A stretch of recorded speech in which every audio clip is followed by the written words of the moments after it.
감사합니다. 이 시간 설교를 하기에 앞서서 옆 사람과 함께 이렇게 인사해 보셨으면 좋겠습니다. 함께 합시다.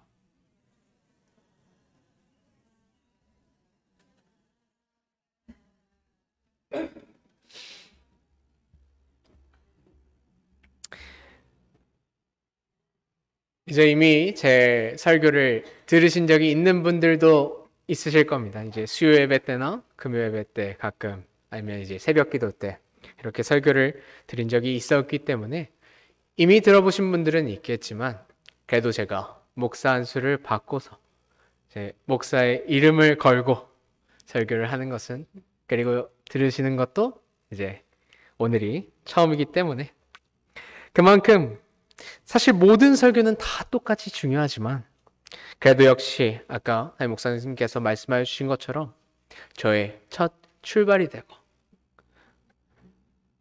그렇기 때문에 더 많은 생각을 하게 된 것 같습니다. 사실 이제 말씀이 조금 길어지게 돼도 이제 너무 언제 끝날지 그러지 마시고 그래도 오늘 마지막인데 마음을 열고 아까 무슨 말씀해 주신 것처럼 마음을 열고 들으시면 감사하겠습니다. 네, 아까 저희가 뭐라고 인사를 했죠? 그렇습니다. 함께 합시다. 우리는 함께 가야 됩니다. 그런데 왜 함께 가야 될까요? 우리가 함께 가야 되는 이유, 그것을 위해서 잠시 우리가 사회 공부를 한번 해보겠습니다. 사회 공부. 사람이 태어났을 때 반드시 갖게 되는 것이 무엇일까요? 사람이 태어났을 때 반드시 갖게 되는 것. 가족. 맞죠? 부모, 가족. 그렇습니다. 사람은 태어나면 반드시 부모, 그리고 그 부모와 함께 가족에 속하게 됩니다. 즉, 사람은 태어나자마자 공동체에 들어가게 된다는 것이죠. 때로 그런 이야기를 하는 사람들이 있죠. 사람은 혼자 와서 혼자 간다. 그런데 사실 사람은 혼자 오지 않는다는 것입니다. 태어나는 그 순간부터 가족이 있기 때문입니다. 이 가족이라는 공동체에 속하게 된다는 것이죠. 이처럼 사람은 그 존재 자체로 함께 가도록 지어졌습니다. 혼자서 스스로 살아갈 수 없는 그런 존재가 바로 우리 사람이라는 것이죠. 그렇기 때문에 우리는 함께 가야 합니다. 그런데 사실 이렇게 말씀드리지 않더라도 사람들은 너무나도 당연하게 함께 살아갑니다. 그렇죠? 왜냐? 그 이유는 뭘까요? 그것이 더 편하기 때문이죠. 혼자 사는 것보다 이제 외롭게 혼자 일을 다 하는 것보다 누군가와 같이 더불어서 살아가는 것이 우리에게 있어서 더 좋고 편하기 때문에 사람은 그렇게 당연하게 함께 살아간다는 것입니다. 이처럼 함께 사는 것은, 함께 가는 것은 딱히 교회에서 이야기하는 미덕은 아닙니다. 이 세상 사람들도 그 삶 속에서 너무나도 당연하게 각자가 속한 공동체 속에서 함께 살아가고 있다는 것입니다. 이제 학교에선 학생들이, 또 회사에선 또 회사원들이, 또 각자의 그 속한 공동체 속에서 교회가 아니더라도 사람들은 함께 살아가고 있습니다. 이처럼 우리에게는 함께 산다는 것이 너무나도 당연한 일이 되었습니다. 그래서 그런지 오늘 본문에 이제 위에 적혀 있는 소제목, 6장 위에 적혀 있는 소제목을 읽을 때 그리스도와 함께 죽고 함께 산다. 이 제목을 읽을 때에 아마 여러분들은 너무나도 당연하게 읽으셨을 것입니다. 그렇지. 함께 죽고 함께 살아야지. 이렇게 우리는 함께 사는 것이 너무나도 당연한 존재들입니다. 특히 오늘날 이 세상에 있는 많은 공동체들은 옛날과 비교도 할 수 없이 그 규모가 커졌습니다. 예전에는 어디 멀리 가려면 어떻게 했어야 됐어요? 차가 없을 때 걸어가거나 말 타고 갔어야 됐죠. 차가 없으니까요. 그러나 지금은 차 타고, 비행기 타고, 기차 타고 어디든 멀리 가고 싶으면 갈 수 있습니다. 또 연락할 때 지금처럼 우리가 핸드폰을 가지고 카톡이나 우리가 문자나 전화나 이렇게 멀리 있는 사람들에게 연락할 수 있는 지금과는 다르게 예전에는 직접 가서 말로 전하거나 혹은 편지 그렇게밖에 전할 수 없었습니다. 지금은 우리가 글로벌이라고 이야기하는 것처럼 이 마을, 옛날에는 마을 중심의 공동체였잖아요. 마을 사람들끼리 모이는. 그러나 지금은 그 마을을 넘어서 지역, 그리고 세계로 퍼져나가는 이런 공동체가 커지게 되었다는 것입니다. 당연하게도 공동체가 커지면 그 안에 있는 사람들은 많아질까요? 적어질까요? 많아지겠죠. 이렇게 옛날과 지금의 차이, 공동체는 더 커지고 더 많은 사람들이 있게 되었습니다. 그런데 참 아이러니하게도 이 시대를 우리는 뭐라고 부르는가? 개인주의의 시대라고 부릅니다. 너무 아이러니하지 않나요? 공동체는 더 커지고 더 많은 사람들이 생겨났는데 우리는 이 시대를 개인주의의 시대라고 부른다는 것입니다. 그 이유는 무엇일까요? 어째서 이렇게 공동체가 커지고 사람들이 많아졌음에도 불구하고 우리는 개인주의의 시대를 산다라고 이야기할까요? 그것은 이 세상이 말하는 함께가 진정한 의미에서 함께가 아니기 때문입니다. 이 세상이 말하는 함께는 공동체 중심적입니다. 이 말이 무슨 말이냐? 예를 들어 10명의 사람이 있습니다. 10명의 사람이 있어요. 그 중에 9명이 공동체를 만들어 함께 모였습니다. 그들은 함께 열심히 모여서 서로서로 격려하고 위로하고 그렇게 건강한 공동체를 만들었습니다. 너무 좋은 모습이죠. 그런데 말입니다. 아까 제가 몇 명이라 말씀드렸죠? 10명. 그 중에 9명이 공동체를 만들었다면 무엇이 생길까요? 한 명의 소외된 사람이 생길 것입니다. 우리는 이것을 너무나도 당연하게 생각합니다. 그렇죠? 이상하지 않을 거예요. 9명이 뭉치면 한 명이 남는 것. 우리에게 있어서는 이게 너무나도 당연하다는 것입니다. 그런데 이 함께라는 것이 정말 주님께서 바라시는 함께인가? 우리는 그것은 생각해 보아야 한다는 것입니다.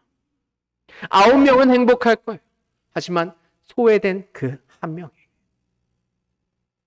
그는 함께 가고 있는 걸까요? 사실 우리는 이러한 생각을 잘 하지 않습니다. 우리에겐 이것이 너무나도 당연한 일이기 때문이죠. 그러나 주님께서 말씀하시는 함께는 이 세상이 말하는 함께와는 다릅니다. 왜냐? 주님의 말씀에는 한계가 없으시기 때문이죠. 주는 누구도 배제하지 않으시며 그 누구도 두고 가지 않으시는 완전한 함께를 바라시는 분이십니다. 그렇다면 우리는 누구와 함께 가야 할까? 오늘 본문을 통하여 한번 이야기해 보도록 하겠습니다. 오늘 본문 말씀 3절 말씀 함께 보시겠습니다. 무릇 그리스도 예수와 합하여 세례를 받은 우리는 그의 죽으심과 합하여 세례를 받은 줄을 알지 못하느냐. 죽으심. 자, 예수 그리스도의 죽으심. 그렇게 이야기하면 우리가 당연하게 떠오르는 한 가지는 무엇인가요? 그렇죠. 예수님께서 죽으신 십자가. 이 시간 잠깐 우리가 이 십자가를 생각해 보겠습니다. 예수님이 십자가에 지시는 그 장면을 한번 머릿속으로 생각해 보겠습니다. 그러나 이 십자가가 세워진 장면이 아니라 예수님께서 십자가를 지고 올라가시는 장면을 한번 생각해 보겠습니다. 재판을 받으시고 못 박으라는 그 경중들의 이야기들과 비난과 그것을 뒤로하며 주님께서 십자가를 지시고 올라가십니다. 그 주위에는 무엇이 있을까요? 주님을 바라보는 관중들이 있을 것입니다. 예수님께서 그 십자가를, 무거운 십자가를 짊어지고 올라가실 때에 가만히 서서 그것을 지켜보는 관중들이 그곳에는 있을 것입니다. 그들은 예수님의 죽음을, 십자가를 알고 있을까요? 모르고 있을까요? 알고 있죠. 왜냐? 그들의 눈으로 보고 있기 때문입니다. 그들의 눈으로 그곳에 서서 예수님께서 십자가를 지고 올라가시는 것을 보고 있기 때문에 그들은 알고 있다는 겁니다. 즉, 예수님께서 죽으셨다는 그 사실을 이 세상도 그 정도는 알고 있다는 것입니다. 우리가 지금 머릿속에 그려본 그 장면에서 움직이고 계신 것은 누구밖에 없습니까? 예수님. 모두 다 멈춰 있어요. 다 지켜보고 있습니다. 그곳에서 움직이시는 것은 단 한 분밖에 없습니다. 예수 그리스도. 그때에 한 사람이 더 나타나게 됩니다. 누가복음 23장 26절 말씀. 그들이 예수를 끌고 갈 때에 시몬이라는 구레네 사람이 시골에서 오는 것을 붙들어 그에게 십자가를 지워 예수를 따르게 하더라. 모두가 멈춰있고 예수님만 움직이고 있던 그때에 한 사람이 로마 병사에게 의하여 끌려 나오게 됩니다. 그리고 그에게 예수님의 십자가를 짊어지게 하죠. 그리고 그것을 가지고 함께 그 골고다 언덕을 오르게 합니다. 자, 그러면 이제 움직이고 있는 것은 몇 명입니까? 2명이죠. 마태복음 16장 24절 함께 읽으시겠습니다. 이에 예수께서 제자들에게 이르시되 누구든지 나를 따라오려거든 자기를 부인하고 자기 십자가를 지고 나를 따를 것이니라. 그리스도인은 멈춰서서 예수님의 십자가를 바라보는 관중이 아닙니다. 그리스도인은 예수님께서 가신 그 길을 우리의 십자가를 지고 따라가는 이들입니다. 이것이 바로 그리스도의 죽음에 합하여 연합한다는 의미입니다. 우리는 그리스도인임을 우리가 지식으로 아는 것과 영으로 아는 것이 있습니다. 우리가 그리스도인이라는 것을 지식으로 알 때 우리는 어떻게 되는가? 이 교회를 우리의 종착지, 도착점으로 생각합니다. 나는 그리스도인이니까 교회에 가야 해. 그리고 그곳에서 열심히 예배드리고 열심히 찬양하고 열심히 기도합니다. 그리고 스스로의 그 열심에 만족하고 나는 훌륭한 그리스도인이라 생각합니다. 이것이 그리스도인임을 지식으로 아는 것이죠. 그러나 우리가 그리스도인임을 우리의 영으로 안다면 우리는 이 교회를 우리의 출발점으로 생각합니다. 나는 그리스도인이기에 예수 그리스도께서 가신 그 길을 따라 나의 십자가를 지고 나아가는, 가야 하는 주님을 따르는 자, 그것이 그리스도인입니다. 그것이 우리가 그리스도인임을 영으로 알 때에 우리에게서 나타나는 고백이라는 것입니다. 그리스도인이라는 이름에는 생명이 있습니다. 그 이유는 무엇입니까? 예수 그리스도께서 살아계신 말씀이시기 때문이죠. 우리가 그리스도인이라 이야기할 때에 그 그리스도라는 이름이 우리에게 있잖아요. 즉, 우리의 그리스도인이라는 그 이름에도 생명이 있다는 것입니다. 여러분, 살아있는 것에는 무엇이 있습니까? 살아있는 것에는 무엇이 있나요? 움직임. 움직임이 있죠. 움직여야 살아있는 거잖아요. 움직이지 않으면 죽은 거잖아요. 우리는 그리스도인입니다. 우리는 살아서 움직여야 한다는 것입니다. 그것이 바로 주님과 함께 가는 삶입니다. 두 번째로 우리는 또한 세상과 함께 가야 합니다. 5절 말씀 함께 보시겠습니다. 만일 우리가 그의 죽으심과 같은 모양으로 연합한 자가 되었으면 또한 그의 부활과 같은 모양으로 연합한 자도 되리라. 이제 이전에 우리가 죽으심에 연합하여 주님의 그 십자가를 함께 지고 간다 이야기하였습니다. 사실 죽으심에 연합한다는 그 말에는 여러분들이 조금은 쉽게 이해가 되셨을 것입니다. 그러나 부활과 연합한다는 것, 이것에 대해서 우리가 생각할 때에는 조금은 애매하게 생각할 수밖에 없을 것입니다. 그 이유는 무엇일까요? 그 이유는 뭘까요? 우리가 죽음에 대해서 좀 더 쉽게 이해할 수 있는 이유, 그것은 사람이 모두 죽기 때문이죠. 우리는 사람은 죽는다는 것을 알고 있습니다. 그렇죠? 장례식에 가봤거나 그렇지 않다고 하더라도 사람은 죽는다는 것을 우리는 너무나도 당연하게 알고 있습니다. 그런데 부활은 어떤가요? 사람이 다시 사는 것. 물론 우리가 성경을 통하여 보고 들은 것이 있습니다. 주님께서 부활하시고 또 죽은 나사로를 살리셨던 그 이야기들을 우리가 성경을 통하여 들었다는 것입니다. 그런데 우리 스스로의 경험 속에서 부활한 사람을 알고 있나요? 본 적이 있나요? 이전까지 그리고 이후로도 물론 그 주님께서 말씀하신 다시 오실 때가 우리가 있을 때에 온다면 우리가 부활을 볼 수도 있겠지만 그렇지 않다면 우리는 이전까지도 그리고 이후로도 부활한 사람을 볼 수 없을 것이라는 것입니다. 이처럼 죽음은 우리에게 있어서 자연스러운 일이지만 사람에게 있어서 자연스러운 일이지만 부활은 자연스러운 일이 아니라는 것이죠. 이처럼 부활은 신비입니다.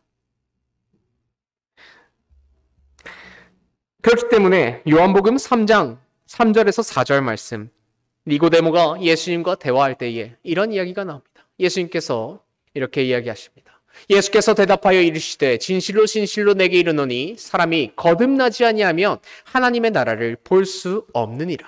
4절, 니고데모가 이르되 사람이 늙으면 어떻게 날 수 있사옵나이까? 두 번째 모태에 들어갔다가 날 수 있사옵나이까? 이 니고데모의 질문 어떻게 생각하시나요? 주님께서 말씀하십니다. 사람이 다시 태어나야만 하나님의 나라를 볼 수 있다. 니고데모는 이렇게 대답합니다. 사람이 어떻게 다시 태어납니까? 이 질문이 이상하게 들리시나요? 어리석게 들리시나요? 그러나 주님은, 예수님께서는 그렇게 여기지 않으셨습니다. 그 말을 듣고 그것을 충분히 그럴 수 있다 생각하십니다. 왜냐? 사람이 신비를 깨닫는 것은 불가능하기 때문이죠. 그렇기 때문에 그것이 신비입니다. 그리고 주님은 이렇게 말씀하십니다. 육으로 난 것은 육이요 영으로 난 것은 영이니. 이 말씀은 무슨 말입니까? 육체의 부활과 영의 부활, 그것을 구분하여 깨달으라는 것입니다. 육체가 부활한다는 것에 그것은 너희의 생각으로는 아무리 노력해도 깨달을 수 없다는 겁니다. 그것이 신비이기 때문에.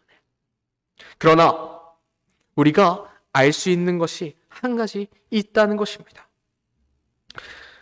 자, 예수님이 죽으실 것을 아셨나요? 모르셨나요?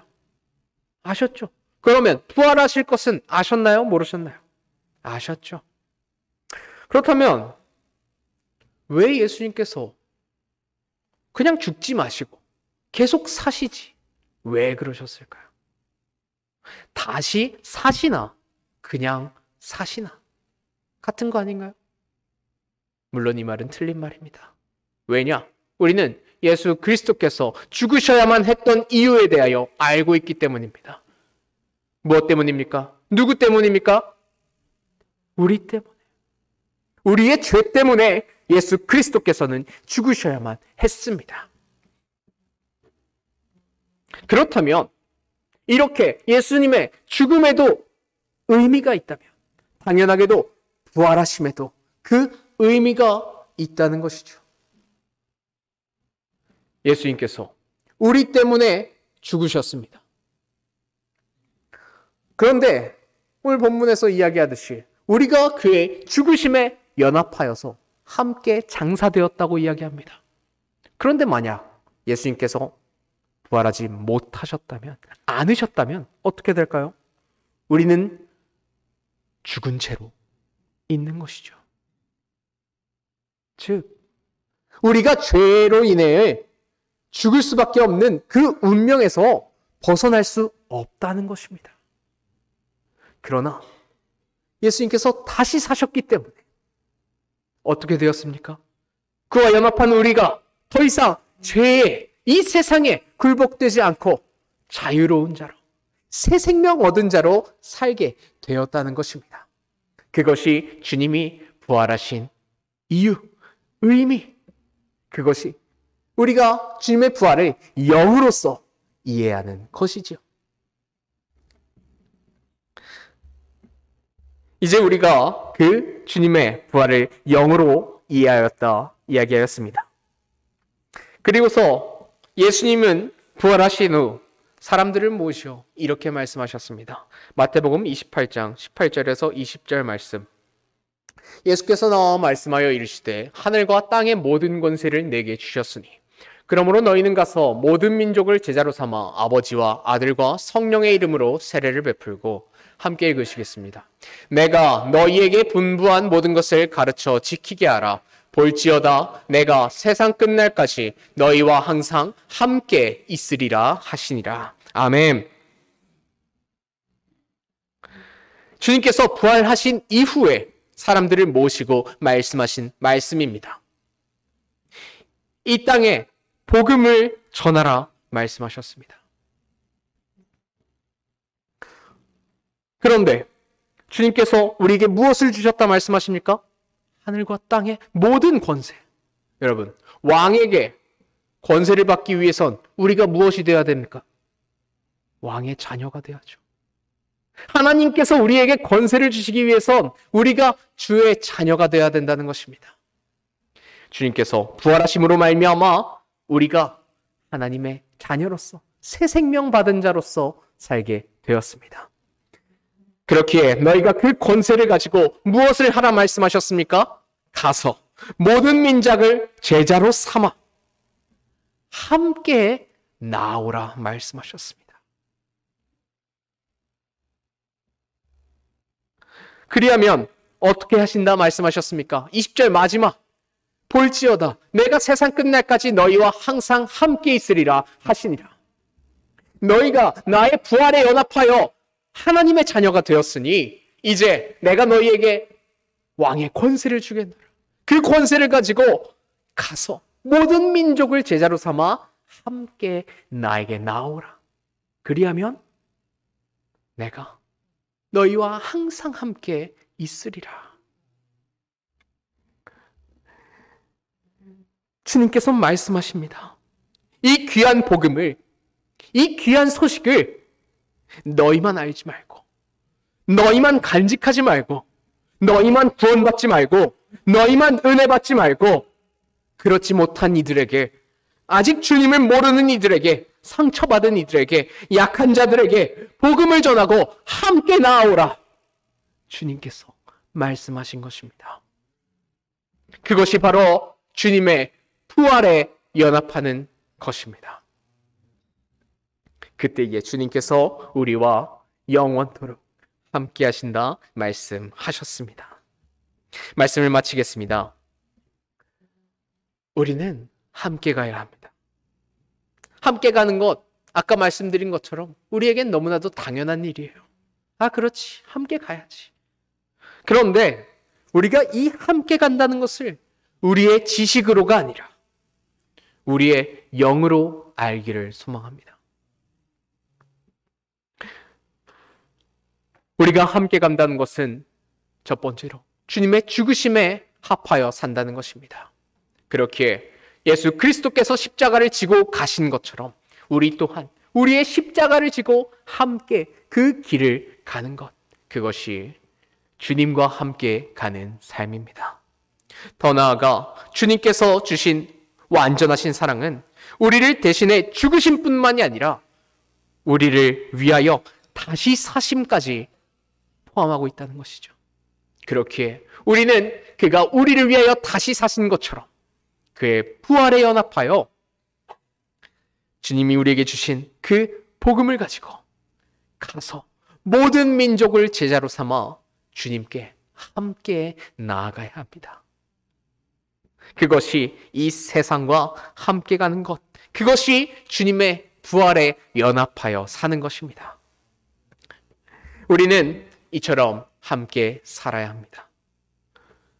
그리고 그 모습은 이러한 모습이 되기를 소망합니다. 로마서 12장 15절에서 18절까지의 말씀 한 목소리로 읽으시겠습니다.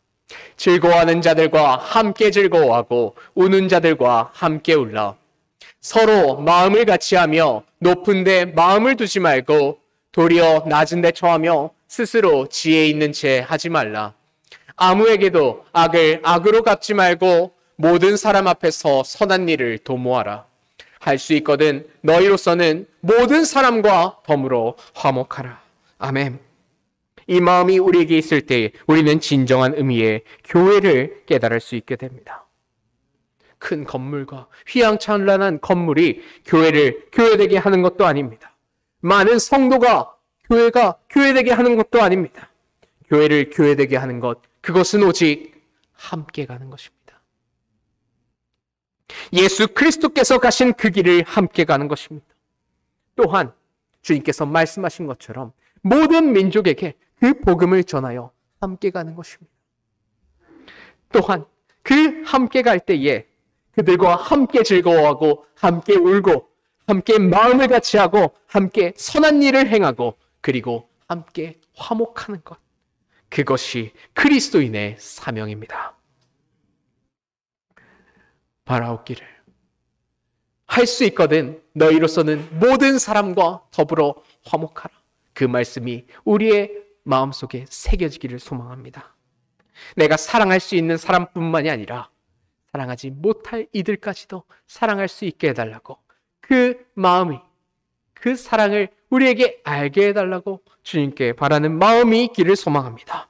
그것을 통하여 주님의 죽으심과 합하여 그리고 부활하심과 합하여 이 땅을 살아가는 저와 여러분이 되시기를 소망합니다. 기도드리시겠습니다. 참으로 은혜가 많으신 주님 감사합니다. 주님께서 우리를 위하여 죽으시고 또한 우리를 위하여 다시 사심으로 말미암아 우리가 이제 새 생명 받은 자로 이 땅에 살게 되었습니다. 주님, 우리가 살아있다는 것은 움직인다는 것입니다. 우리는 주님의 십자가를 지고 가는 그것을 바라보는 관중들이 아닙니다. 그 길에 함께 올라가 나의 십자가를 지고 가는 자입니다. 주님, 주님께서 다시 사심으로 말미암아 우리를 구원하신 그 복음을 우리만 간직하지 않게 하여 주시옵소서. 이 땅에 아직 주님을 모르는 이들을 위하여 그들 또한 주님이 우리를 위하여 죽으시고 다시 사셨다는 그 귀한 소식을 알게 하여 주시옵소서. 주님, 우리가 나아가기 원합니다. 함께하여 주시옵소서. 모든 것을 주님께 맡기오며 예수님의 이름으로 기도드리옵나이다. 아멘. 이제는 모든 것을 아시고 모든 것을 예비하시는 전능하신 하나님의 은혜와 우리의 죄로 말미암아 십자가에서 죽으시고 우리의 생명을 위하여 다시 사신 예수 그리스도의 완전하신 사랑과 이 모든 것을 우리에게 알게 하사 깨닫게 하시고 참으로 우리가 이 땅에서 살아가는 동안에 우리와 함께 하시며 우리가 주님과 함께 또 세상과 함께 살아갈 수 있는 지혜를 허락하시는 성령님의 교통하심이 성서교회 모든 성도인과 가정 안에 그리고 이 땅의 모든 민족들의 머리 위에 지금부터 영원히 함께 하시기를 간절히 축원하옵나이다. 아멘.